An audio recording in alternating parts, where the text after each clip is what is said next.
আসসালামু আলাইকুম ওয়া রাহমাতুল্লাহি ওয়া বারাকাতুহু। যে সমস্ত ভাইরা আমাদের প্রশ্নপূর্ব এই অনুষ্ঠানের সাথে রয়েছেন সবাইকে এফকিউ চ্যানেল ও মার্কাজুল উলুম ফাতওয়া সেন্টার জয়নাবাড়ি আহমেদপুর সাভার ঢাকার পক্ষ থেকে জানাচ্ছি অসংখ্য ধন্যবাদ।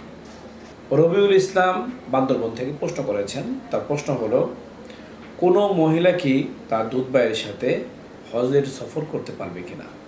কোনো মহিলা তার দুগ্ধ সম্পর্কিত ভাইয়ের সাথে হজের সফর করতে পারবে কিনা, অর্থাৎ তার সাথে হজে যেতে পারবে কিনা, বিষয়টি জানালে অনেক খুশি হব।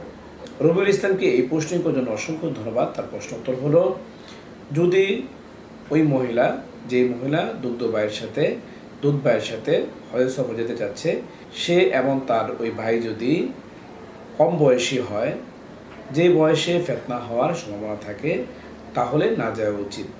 তবে দুধ ভাইয়ের সাথে হজের সফর করা বৈধ রয়েছে। এখানে গুনাহের সম্ভাবনা থাকার কারণে এমন ভাইয়ের সাথে, দুধ ভাইয়ের সাথে হজের সফরে না যাওয়াটাই উত্তম।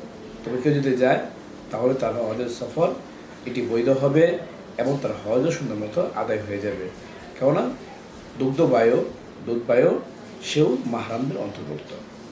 এই মাস্টার রেফারেন্স হাওয়ালা আপনারা পাবেন রদ্দুল মুহতাজ 2 নম্বর খণ্ডে 464 নম্বর পৃষ্ঠায়, ফাতোয়া হিন্দিয়া 1 নম্বর খণ্ডে 282 নম্বর পৃষ্ঠায়, আল বাহরাকে 2 নম্বর খণ্ডের 551 নম্বর পৃষ্ঠায়, মাজমুল আনহুরের 1 নম্বর খণ্ডে 387 নম্বর পৃষ্ঠায়, ফাতোয়া মাহমুদিয়ার 15 নম্বর খণ্ডে 403 নম্বর পৃষ্ঠায়।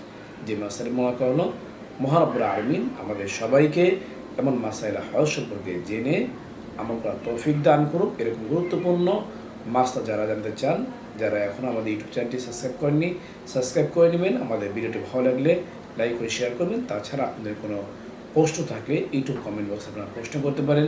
এর পাশাপাশি আমাদের একটি FQA নামে ফেসবুক পেজ রয়েছে, সেখানে গিয়ে ফলো লাইক দিয়ে আমাদের পাশে থাকতে পারেন। চাইলে সেখানে কমেন্টে আপনারা প্রশ্ন করতে পারেন।